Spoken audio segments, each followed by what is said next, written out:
മരത്തംകോട് മേരിമാതാ ദേവാലയത്തിൽ പരിശുദ്ധ മേരിമാതാവിൻ്റെയും വിശുദ്ധ സെബസ്ത്യാനോസിൻ്റെയും സംയുക്ത തിരുനാളിന് ജീവകാരുണ്യ പ്രവർത്തനങ്ങളോടുകൂടി തുടക്കമായി. ഞായറാഴ്ച നടന്ന ആഘോഷപൂർവമായ വിശുദ്ധ കുർബാനയ്ക്കും കൂടുതുറക്കൽ ശുശ്രൂഷയ്ക്കും ഫാദർ ബിജു പാണേങ്ങാടൻ മുഖ്യ കാർമ്മികത്വം വഹിച്ചു.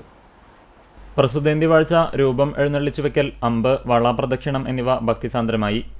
തുടർച്ചയായ 15ാം വർഷവും നടത്തിവരുന്ന ജീവകാരുണ്യ പ്രവർത്തനങ്ങളുടെ വിതരണോദ്ഘാടനം ഇടവക വികാരി ഫാദർ ജോഫി ചിറ്റിലപ്പള്ളി നിർവഹിച്ചു. നിർധനരായ കുടുംബങ്ങൾക്കുള്ള അരി വിതരണവും 1 വർഷത്തേക്കുള്ള മെഡിസിൻ കിറ്റുകളുമാണ് അർഹരായവർക്ക് നൽകിയത്.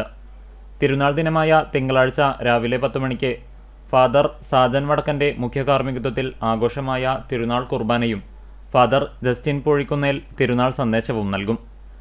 വൈകിട്ട് 5-ന് ലതീഞ്ഞ് നൊവേന, തുടർന്ന് തിരുനാൾ പ്രദക്ഷിണം, തുടർന്ന് 7 മണിക്ക് ഗാനമേളയും ഉണ്ടായിരിക്കും.